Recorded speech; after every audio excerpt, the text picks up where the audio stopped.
동그라미 1. 개성의 존귀성은 어디서 오는가? 인간은 존귀하고 신성한 존재라고 말합니다. 그렇다면 어째서 인간이 존귀하고 신성한 존재냐? 그것은 인격적인 하나님의 존귀하고 신성한 본성상과 본형상을 닮았기 때문입니다. 본성상은 하나님의 마음과 같은 부분인데 그 본성상에는 내적 성상이 있고 내적 형상이 있습니다. 내적 성상은 하나님 마음의 바탕이 되는 것으로 그것이 심정과 참사랑을 중심한 지정의입니다. 그리고 내적 형상은 내적 성상인 심정과 참사랑을 중심한 지정의를 통해서 어떤 꼴을 나타내는 것입니다.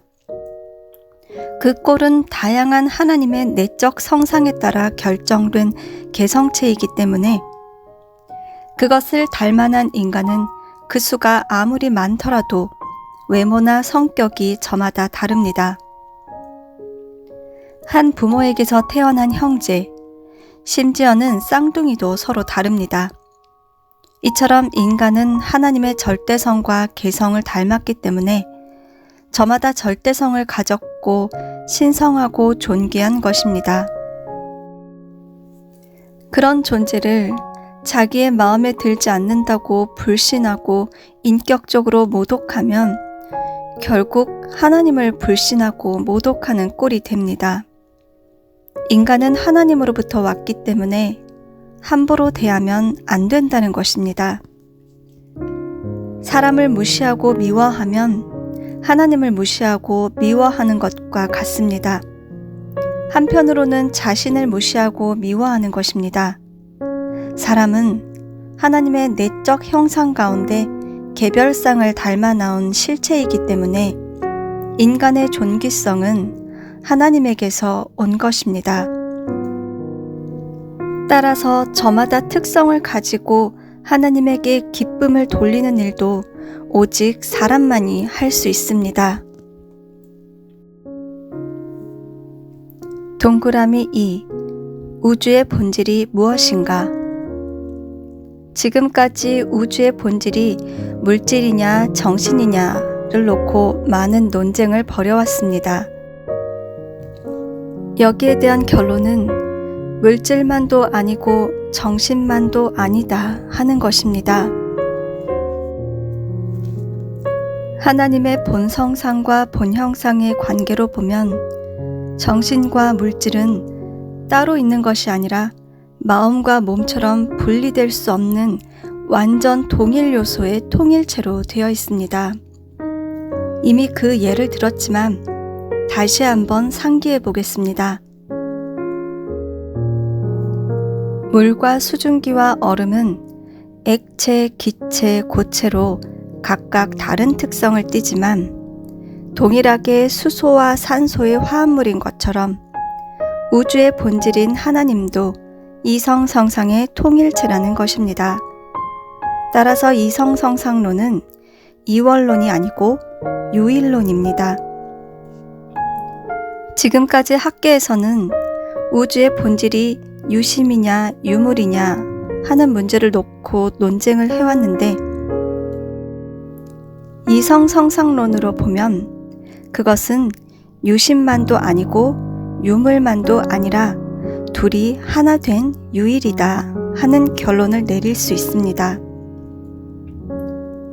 그렇다면 유심론과 유물론을 놓고 벌이는 철학계의 논쟁에서도 유심론만도 아니고 유물론만도 아닌 유일론이다 하는 결론에 이르게 되고 유심사상과 유물사상의 논쟁에서도 유심사상만도 아니고 유물사상만도 아닌 유일사상이다 하는 결론에 이르게 됩니다.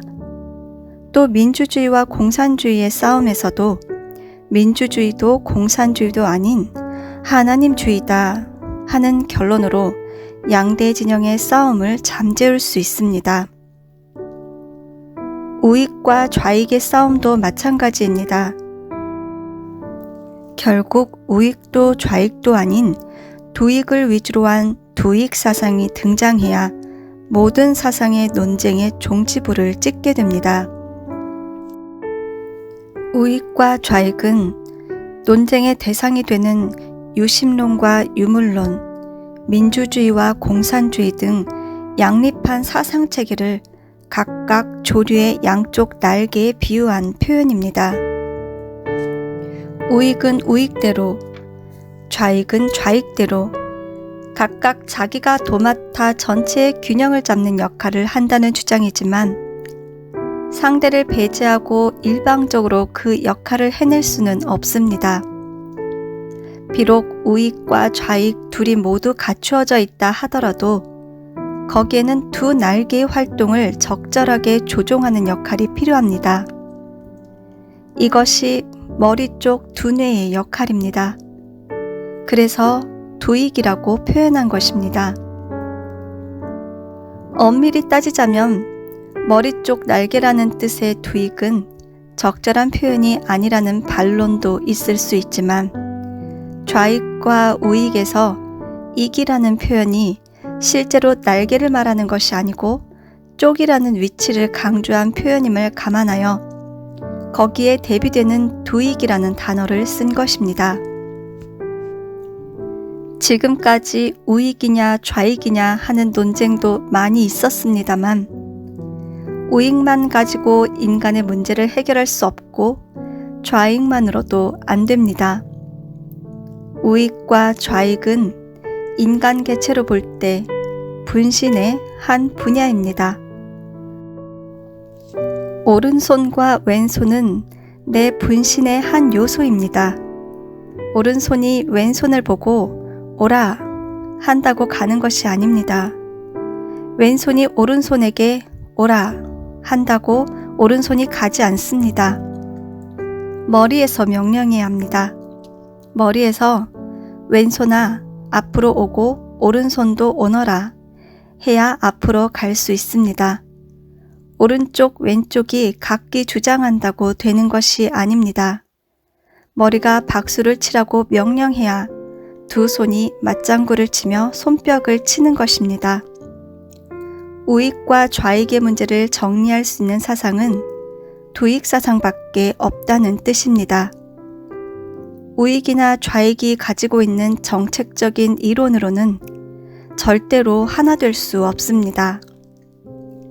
인간 중심한 평화운동, 인간 중심한 통일운동으로는 절대로 자신을 넘을 수가 없고 더 나아가서 자기가 살고 있는 국가나 자기가 소속한 정당의 영역을 벗어나지 못하는 것입니다. 심정의 본체인 하나님의 심정을 중심하고 살아갈 때 개인과 가정을 넘고 종족, 민족, 국가, 세계를 넘어 천주까지 넘을 수 있습니다.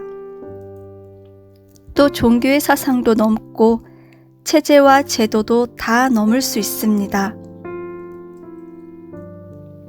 모든 사상 체제의 논쟁을 두익 사상으로 정리하면 언제 전쟁으로 비화할지도 모르는 양분된 대립 상황은 종식됩니다. 여기에서 우익과 좌익이 진정한 자기 역할과 상대편의 역할을 바로 알고 상대를 품을 수 있는 아량이 생기기 때문입니다. 만약 서로가 자기 주장을 굽히지 않고 내가 아니면 안 된다 하는 고집을 버리지 않은 채 우익은 필요 없다 또는 좌익은 필요 없다 하면서 서로를 적대시한다면 자신의 존재 자체도 없어지는 것입니다. 두익 사상은 하나님 사상이요, 참부모의 사상이요, 참사랑의 사상입니다. 참사랑은 하나님의 본질적 속성인 심정에서 유발되었습니다. 그런 원칙에 따라 정립된 것이 두익 사상입니다. 두익 사상은 바로 하나님주의입니다. 하나님주의는 유일 사상이고 하나의 논리로 전개한다면 유일론입니다. 우주의 본체를 놓고 철학계에서는 유일자라 하고 과학계에서는 제1원인이라 하고 종교계에서는 하나님이라고 합니다. 이처럼 저마다 편의에 따라 호칭을 달리하지만 우주의 본질은 유일입니다. 본질로 돌아가면 대립과 갈등과 투쟁이 없어집니다. 본질이 하나이기 때문에 거기에는 대립과 갈등과 투쟁이라는 개념이 없는 것입니다. 동그라미 3. 우주의 근본이 무엇인가? 우주의 근본은 하나님이십니다. 하나님의 본질은 정신적 분야인 본성상만도 아니고 물질적 분야인 본형상만도 아닙니다. 하나님은 본성상과 본형상의 이성성상의 중화적 통일체로 계시는 유일하신 분입니다. 또 한편으로 하나님은 본양성과 본음성의 이성성상의 중화적 통일체로서 남성과 여성의 속성도 가지고 계십니다. 남성의 생식기도 여성의 생식기도 다 가지고 있다 그 말입니다. 그런데 그 양성과 음성도 중화 상태이기 때문에 그대로는 작용이 일어나지 않습니다. 하나님은 고요한 성을 유지하고 계십니다. 하나님의 성은 정성, 고요한 성이다 그 말입니다. 그런데 그 본질은 본성상에서 유래한 심정이기 때문에 그 심정이 동성, 즉 만유원력을 유발하여 작용이 벌어지게 됩니다. 그것이 수수작용입니다. 수수작용의 결과는 정분합작용으로 나타납니다. 무형의 통일체가 두 성으로 분립되어 나타나고 그것이 다시 하나의 합성체로 발전해 나가는 것입니다. 하나님이 사랑을 할 수 있는 두 생식기를 가지고 계시면서도 실제로 사랑을 못 하시는 이유는 실체가 없기 때문입니다.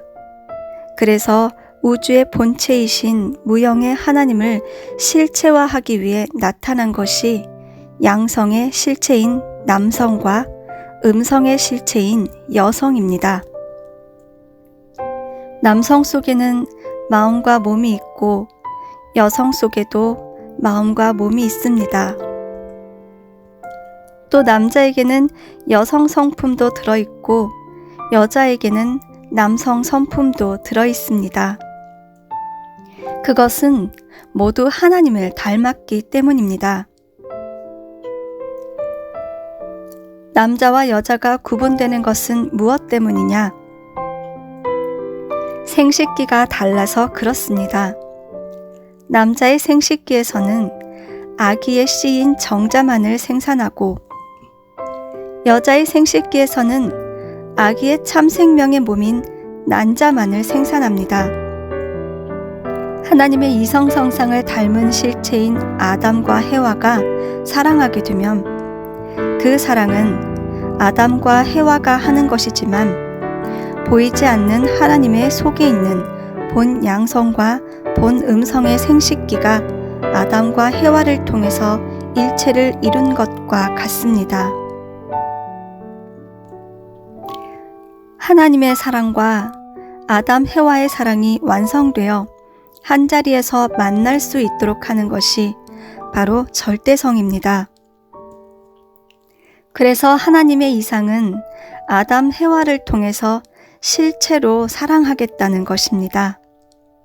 하나님은 실체로 사랑하고 실체를 번식하기 위해서 인간을 창조하셨습니다. 하나님은 두 생식기를 가진 본체로서 실체를 쓰고 이상을 실현하기 위해서 아담과 해와를 창조하신 것입니다. 그 아담 해와는 하나님 본체를 닮은 완성 실체가 되어야 합니다. 원리 본체의 성상적인 분야인 심정과 사랑과 인격을 담고 형상적인 분야인 원리와 법도와 질서를 닮아서 양성과 음성이 수수작용을 하면 원리 본체를 닮은 제2의 아담과 해와가 탄생하는 것입니다. 원리 본체의 이상적 창조성을 닮은 남자, 여자가 되는 핵심이 절대성을 완성하는 것입니다. 그러니까 인간이 절대성의 실체가 되어 절대성의 주인 되시는 원리 본체와 한자리에서 만나는 것이 절대성 완성입니다. 거기에서 진정한 통일과 평화와 이상이 실현되는 것입니다. 그러기 위해서는 사랑으로 일체가 되어야 합니다. 사랑은 개념이지 실체가 아니라는 것입니다. 개념은 반드시 실체를 통해서 느끼고 체휼할 수 있습니다. 사랑은 실체 대상을 통해서 완성되는 것입니다. 대상 없는 사랑은 개념에 불과합니다. 하나님은 심정과 사랑의 본체로 계시지만 실체 대상이 없이는 심정의 세계도 사랑의 세계도 체휼할 수가 없는 것입니다. 하나님의 사랑은 남자를 통해서 만나고 여자를 통해서 소유하게 됩니다.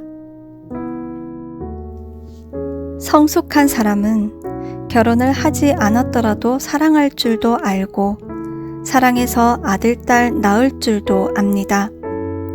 아들, 딸을 낳으면 부모로서 그 아들, 딸을 사랑으로 길러야 한다는 것도 압니다. 심정을 다 가지고 있다는 것입니다. 그런데 결혼을 하지 않으면 그것은 하나의 개념이지 실제가 아닙니다. 실제로 사랑을 해보면 혼자 있을 때 개념적으로만 사랑하는 것과는 전혀 그 가치가 다르다는 사실을 깨닫게 됩니다.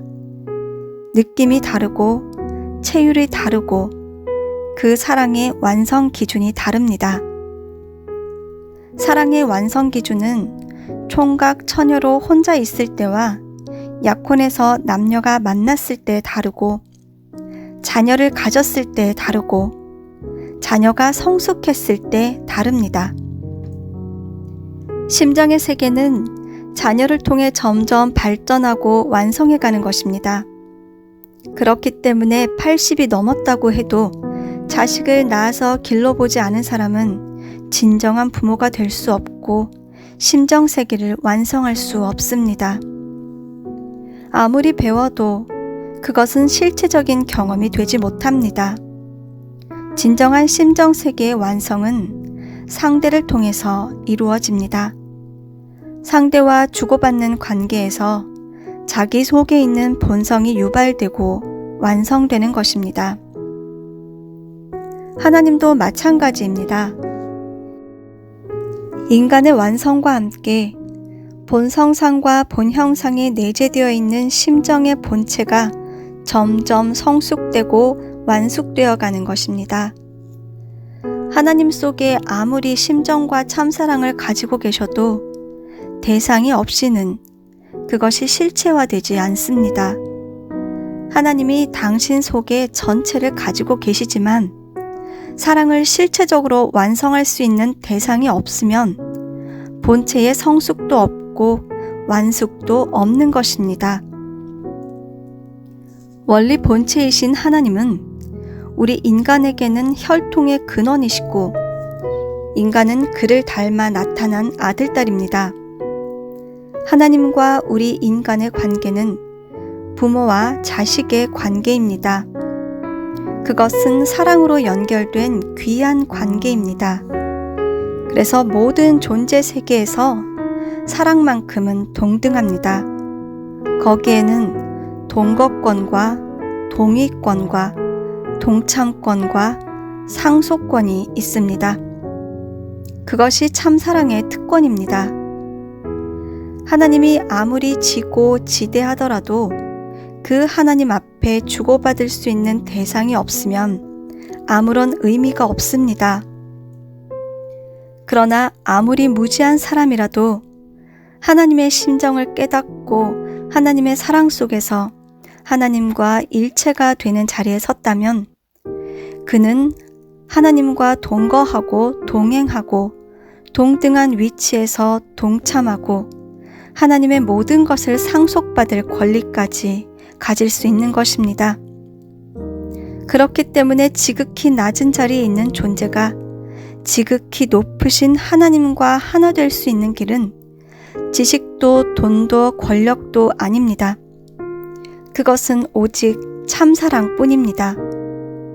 그러한 참사랑이 하나님의 본질적 속성인데 그 참사랑의 뿌리는 심정입니다.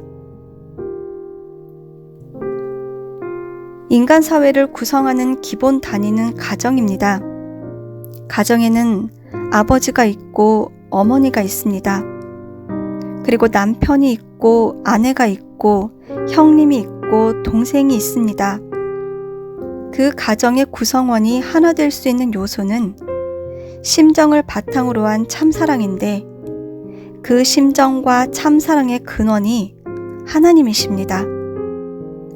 하나님을 중심한 사랑의 질서가 세워지지 않고서는 절대로 하나님의 이상은 완성되지 않는 것입니다. 여기에서 우주의 근본은 하나님이다 라고 결론 지을 수 있습니다. 우주에는 보이는 물질 세계만 있는 것이 아니고 보이지 않는 정신 세계도 있습니다. 또 양성과 음성으로 구분되는 상대성의 세계도 있습니다. 이런 구체적인 세계가 원리 본체의 이성성상에서 비롯된 것입니다. 그렇다면 정신 세계와 물질 세계, 그리고 상대성 세계의 근본은 본 성상과 본 형상, 본 양성과 본 음성의 이성성상이라고 할 수 있습니다. 본 성상과 본 형상은 기능적 요소와 형의 요소로서 보이지 않는 정신세계의 근본이라 할 수 있고, 본 양성과 본 음성은 물질의 생성과 종족의 번식, 혈통의 계승을 가능케 하는 보이는 물질 세계의 근본이라 할 수 있습니다. 동그라미 4. 유일사상이 무엇인가?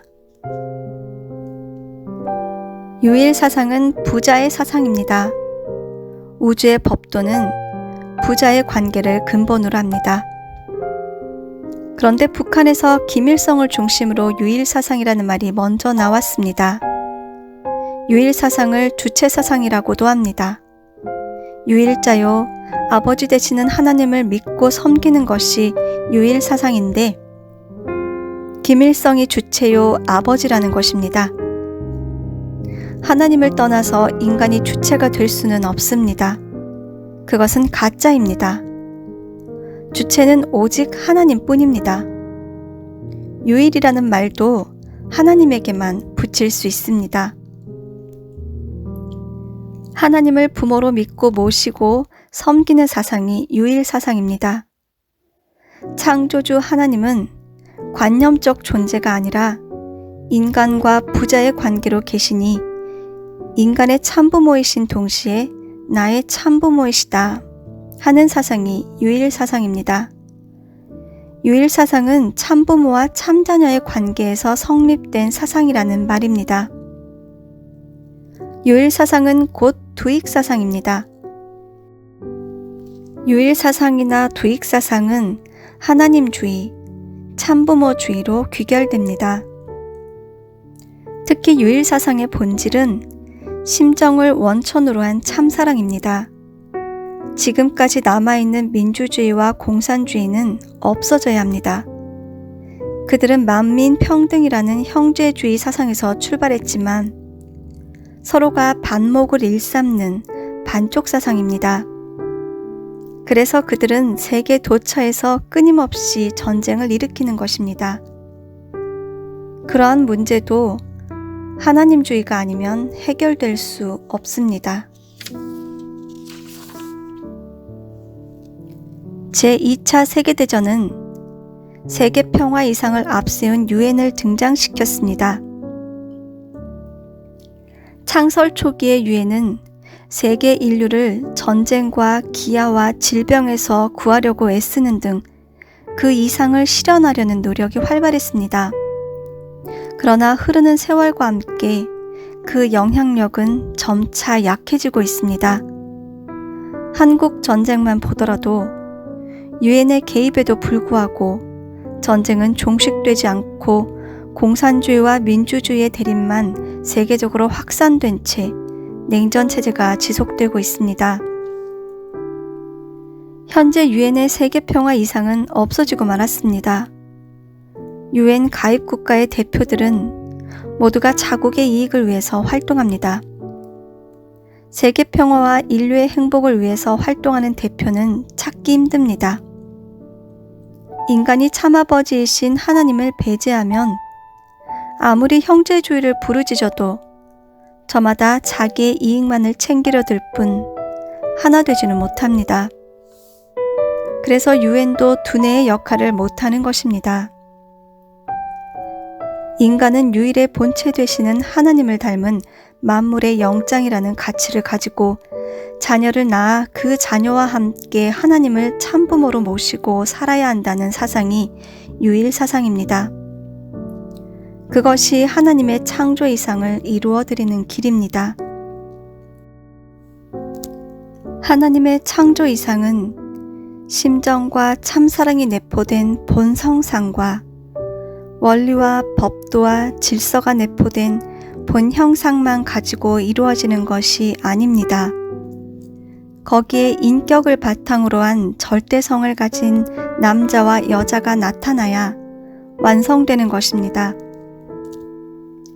절대성은 하나님의 본 양성과 본 음성에서 출발한 것으로 거기서부터 내가 생겨나고 가정이 생기고 종족, 민족, 국가, 세계가 생기기 때문에 하나님의 창조 이상은 절대성을 중심으로 이루어지는 것입니다. 동그라미 5. 창조냐 진화냐? 존재 세계가 창조되었느냐 아니면 진화의 결과로 나타난 것인가의 논쟁에서 결론은 창조입니다. 모든 존재는 사랑에 의해서 생기고 태어납니다. 사랑이 없으면 생기지도 않습니다. 진화라는 자체가 없는 것입니다. 진화 가지고 된 게 없습니다. 원숭이가 진화해서 인간이 되었다. 인간은 고등동물이다. 원숭이보다 조금 나은 것이 인간이다 하는데 인간은 고등동물이 아닙니다. 사회적 관계를 맺고 살아서 인간을 사회적 동물이라고 하는데 인간은 동물이 아닙니다. 다만 유물론자들이 인간의 가치를 그렇게 표현하고 있을 뿐입니다. 인간은 영원하신 창조주 하나님의 아들, 딸입니다. 인간은 하나님의 실체이며 하나님을 모실 수 있는 성전입니다. 인간으로 태어난 내가 바로 살아있는 하나님입니다. 그런 가치를 부여받은 것이 인간입니다. 모든 존재는 쌍쌍으로 되어 있는데 사랑에 의해서 생기고 태어났습니다. 진화가 아니라는 것입니다. 그래서 종이 다릅니다. 다시 말해 씨가 다르다는 것입니다. 참새와 뱁새가 모양은 비슷하지만 참새 암컷, 뱁새 수컷을 한 곳에 잡아놓고 아무리 교미를 하도록 해도 새끼가 태어나지 않습니다. 거기에서 뱁새나 참새 새끼가 안 나옵니다. 서로 씨가 다르기 때문입니다. 1000년 전에 있었던 소나무 씨나 오늘날의 소나무 씨나 앞으로 있을 소나무 씨는 똑같습니다. 씨는 변화가 없습니다. 그렇기 때문에 원숭이가 노동에서 인간으로 진화됐다는 것은 거짓입니다. 기독교인들이 하나님이 계시다고 믿고 하나님에 의해 창조되었다고 주장하면서도 진화론을 정리하지 못하는 것은 몰라서 그렇습니다. 하나님을 아버지로 믿고 있으면서 하나님이 없다, 하나님 죽었다고 주장하는 공산주의 유물론자들을 정리하지 못했습니다. 우리는 원리 본체론을 통해서 확실하게 알았기 때문에 이 논쟁을 정리할 수 있습니다. 반드시 창조성이 개입되어야 새로운 발전이 일어납니다. 창조성이 개입되지 않는 한 발전이 이루어지지 않습니다. 어떤 사람이 물건을 하나 만들었다면 그것은 필요했기 때문입니다. 필요가 동기화하여 창작한 것입니다. 그런데 기술이 조금 더 발달하면 새로운 기능이 첨가됩니다. 조금 더 가벼워지고 편리하게 쓸 수 있게끔 발달하는 것입니다. 그것은 진화가 아닙니다. 창조성 때문에 좀 더 발전하게 된 것입니다. 과학에서는 입력이 출력보다 크다고 합니다. 물질 세계에서는 힘을 투입하면 점점 소모되기 때문에 출력이 줄어드는 게 정상입니다. 그런데 사랑은 그렇지 않습니다. 사랑은 입력보다 출력이 큽니다. 사랑은 100을 투입했으면 반드시 101, 102가 될지언정 줄어드는 법이 없습니다. 그러나 에너지는 투입하면 줄어듭니다. 따라서 창조는 사랑에 의해서 된 것이지 진화에 의해 이루어지는 것이 아닙니다.